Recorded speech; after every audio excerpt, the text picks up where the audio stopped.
Bonjour à tous et bienvenue dans notre compte-rendu matinal.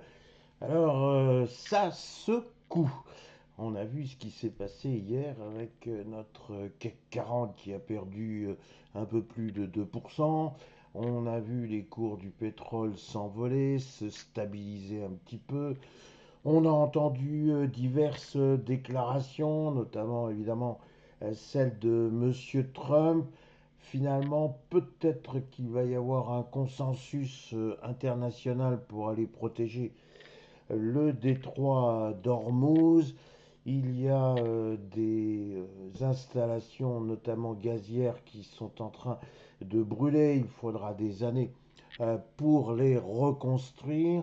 On a à la tête de l'Iran un nouveau tyran, paraît-il l'un des pires, et on dirait que plus on est tête et plus il ressort des personnages absolument innommables, des véritables bourreaux.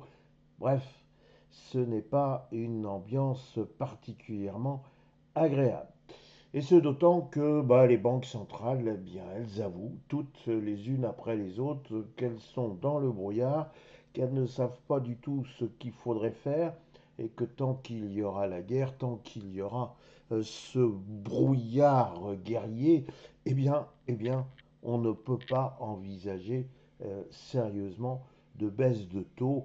Bref, nous avons une crise économique qui pourrait bien démarrer si tout ceci ne veut pas bien évidemment et rapidement s'arrêter. Voilà le contexte. Maintenant, encore une fois, on voit des décalages entre les marchés européens et les marchés américains. On va voir que notre brave S&P 500 qui était véritablement bombardé, c'est le cas de le dire, par une vague de pessimisme, finalement s'est repris en fin de séance et clôture de manière quasiment insipide. Alors la question va se poser, on va en reparler. Est-ce qu'il y a capitulation? Alors la capitulation, c'est contrairement à ce qu'on peut croire, pas du tout un écroulement, mais bien au contraire, graphiquement, cela peut vouloir dire qu'on a cette fois atteint le bout du bout. C'est-à-dire que les acheteurs se retirent, ils en ont marre, les vendeurs appuient, mais appuient une dernière fois, et cette fois, le champ est libre, le champ est libre pour que l'on puisse se reprendre. Attention, il faut justement savoir si il y a eu hier ou pas capitulation, c'est bien la question. Donc par pitié, ne vous précipitez pas. L'enthousiasme est toujours une belle chose, mais encore faut-il qu'elle soit appropriée. Et donc pour l'instant, j'évoque comme d'autres une hypothèse de capitulation, c'est-à-dire finalement un événement bénéfique pour reprendre des positions, mais il faut quand même mieux attendre un peu une confirmation. Vous connaissez maintenant ma théorie, qui d'ailleurs pas franchement la mienne, qui consiste à dire, écoutez, on ne s'installe pas dans un train quand on ne sait pas quelle direction va prendre ce dernier, on s'installe dans le train lorsque l'on sait qu'il va démarrer. Alors c'est sportif, il faut courir, il faut prendre en marche le train, mais c'est beaucoup mieux que de s'installer dans un train sans savoir où il va. Alors, regardons, sans plus tarder, notre brave CAC 40. Regardez le CAC 40.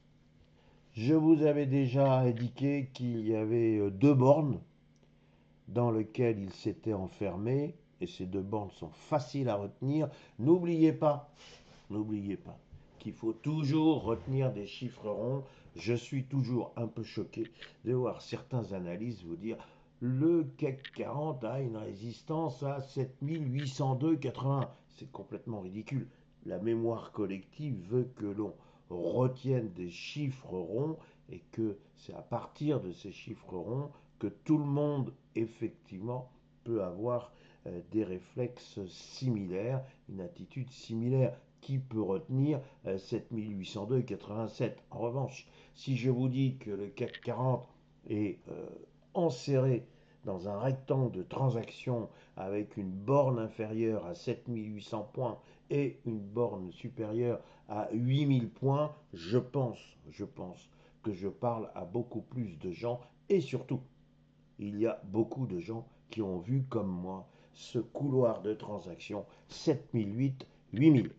Donc, regardez, nous sommes bel et bien sur les 7800 points. Le CAC 40 a clôturé à 7807,87. On voit que la mèche inférieure a touché les 7800, mais que quand même la clôture s'est faite au-dessus de ce seuil. L'on voit aussi que nous avons un magnifique gap ici. Et si on estime qu'après tout, en rejoignant les 7800 points, le CAC 40 a voulu, je dis bien a voulu, encore une fois il faut une confirmation, a voulu nous montrer que c'était une capitulation, alors, il y a une possibilité de remonter en direction des 8000 points. Vous êtes maintenant capable de poursuivre pour moi le raisonnement. Si on déborde les 8000 points, on peut, je vous l'avais déjà dit, pousser un ouf de soulagement. Donc c'est une journée qui va être sportive et elle va d'autant plus être sportive que c'est ce que l'on appelle la journée des sorcières. Pourquoi des sorcières? Eh bien parce qu'il y a expiration de nombreux contrats à terme, aussi bien sur indices que sur actions. Et certains indices ont des contrats à terme sur 3 mois. Je pense bien évidemment aux États-Unis ou au DAX 40. Nous, on est un petit peu plus original puisque c'est tous les mois que l'on reporte notre contrat à terme. Mais en tout état de cause, c'est bel et bien aujourd'hui qu'il va y avoir des roulements de position sur donc les contrats à terme à venir. C'est toujours des séances compliquées, dites techniques, et notamment à 16 heures, on voit beaucoup de volatilité, parce qu'encore une fois, eh bien, il y a des ventes, on clôture des positions, on rouvre des positions, et puis à partir de ce moment-là, on essaie de se projeter pour le CAC 40 sur le mois à venir, et pour les autres indices sur les 3 mois à venir. Donc, une journée qui peut être un peu difficile. D'ailleurs, certains opérateurs disent ces jours-là, nous, c'est piscine, comme on dit, donc on s'en va. Alors, si vous voulez rester, vous surveillez particulièrement le support des 7800 points. Il faut impérativement que ce dernier tienne. Voilà ce qu'on peut dire sur le CAC 40. Si maintenant je vous commente le S&P 500. Alors ce dernier, je l'ai souvent dit, il est espiègle, c'est-à-dire qu'il était parti vraiment pour nous offrir, si je puis dire, une magnifique baisse. Il y avait un gap baissier et il y avait un support qu'on n'avait pas vu depuis déjà très longtemps à 6555 points. Eh bien, figurez-vous qu'il est venu très précisément le toucher avant de rebondir. Finalement, la baisse du S&P 500 n'est que de 0,27%. Vous comparez, moins 2% pour le CAC 40, moins 0,27% pour le S&P 500. Ce qui explique d'autant plus mon relatif optimisme pour le CAC 40 de ce matin, car on va courir après le S&P 500. En d'autres termes, si le S&P 500 a bien, encore une fois, lui aussi marqué une baisse pour le moment terminée, alors effectivement, on va courir après lui et le CAC 40 a des chances de remonter. Alors, regardons notre S&P 500. Est-ce que lui aussi va pouvoir remonter en direction des 6725? Il y a une similitude entre le CAC 40 et le S&P 500. Le CAC 40 est enfermé, j'y reviens pas, mais le S&P 500 lui aussi est enfermé, et là c'est 6555, 6725.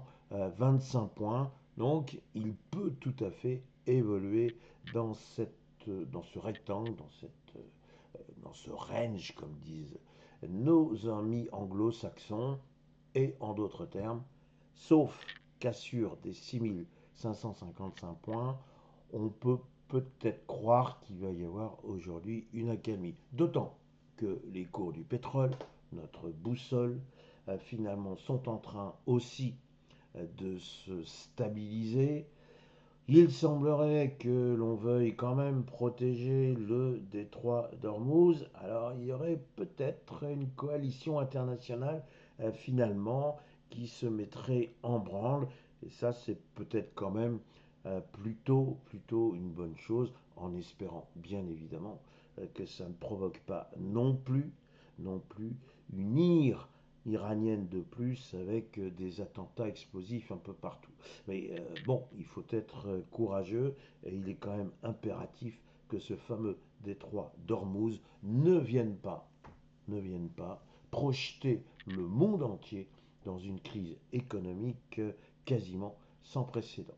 Donc, des éléments pour penser qu'il peut y avoir du mieux. Et si effectivement il y a du mieux, eh bien le S&P 500, il serait revenu à l'étage du dessous, mais il n'y aurait pour le moment pas d'étage encore en dessous. Donc il pourrait revenir sur l'étage, sur le support des 6725 points. Voilà mes réflexions du matin. Il me reste à vous souhaiter une excellente séance, un excellent week-end, une très belle journée avec a priori pour tout le monde, un beau ciel bleu. C'est quand même bon pour le moral. Et donc, encore une fois, je vous dis un bon week-end.